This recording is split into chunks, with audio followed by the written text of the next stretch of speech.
Appreciate it.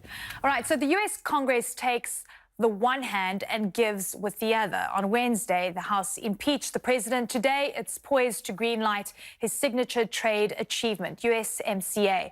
At a rally Wednesday night, Trump bragged about the deal. Listen in. I came in and I remember the speech so well. I said, why are you allowing them to steal your car companies? Why are you allowing them to go to Mexico and to go from China, where they come in from China, they build them in China, they sell them into our country with no tax, and you lose your jobs, you lose your factories, the companies leave, and you get nothing. Why are they allowed? I asked that a long time ago, and we've stopped it. We've stopped it. You see that. And we just made the USMCA. We're getting rid of NAFTA, which I think is the worst trade deal ever. All right, Mary Lovely is a senior fellow at the Peterson Institute in Washington. Really good to see you again, Mary. Thanks so much for joining us. And then you had President Trump talking about NAFTA being the worst trade deal ever. Is the USMCA a win for everyone here? No, I mean, USMCA is NAFTA with a few changes, a little bit of update and some rollback on access to the U.S. market, but really only in the auto sector. How do you see this working at the moment? We know that we've got to get the final signatures. We've got to see this approval process coming to the fore. Do you think that everyone is going to be game on this? Yes, I do. And I think it's largely because of the changes that were made to appease the House Democrats.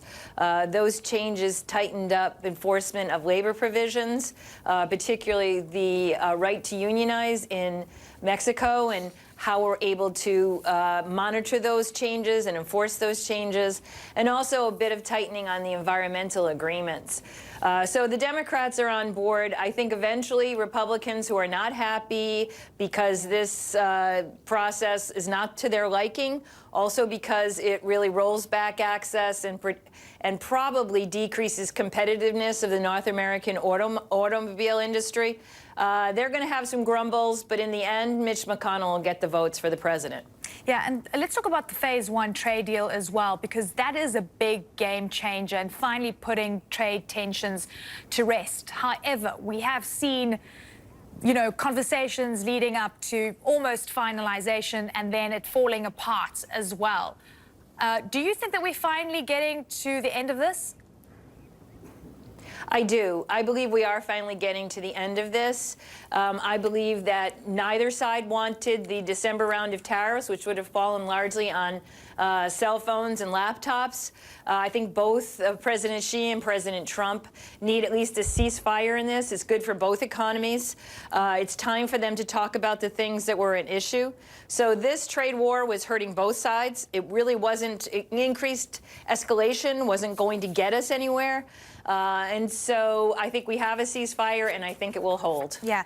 So I know that you've also mentioned just what kind of impact it's going to have on both sides. And you know, once this is finalized, then we have to tally up the consequences. And it's going to also impact U.S. businesses, putting tariffs on Chinese imports.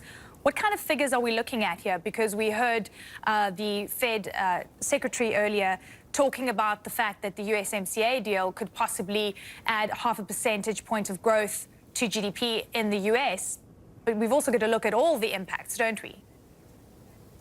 Yes, I mean, I think that that number for the USMCA is highly inflated. The U.S. International Trade Commission, the government's own analysts, said that it's, you know, without considering certain types of uncertainty, it's actually a loser for the U.S. economy, mainly because it increases the price of autos and will hurt that sector.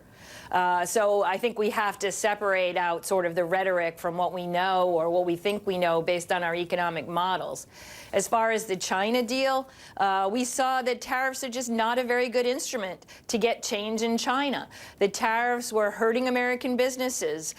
We still are going to have 25% tariffs on $250 billion of goods, which are largely imports that U.S. manufacturers use to keep America competitive. We also also saw how much retaliation by foreign partners hurts particular segments. With the China conflict, it was U.S. farmers, but also other producers. And lastly, we see how easy it is to go around these things. You know, China just moves a factory offshore only for its sales to the U.S. So tariffs are just not a very good instrument. We had a long episode where we'll be studying the evidence for years, but the bottom line is going to be that this was a loser for the U.S. economy. All right, Mary, thank you very much for joining us. Good to have you on the show.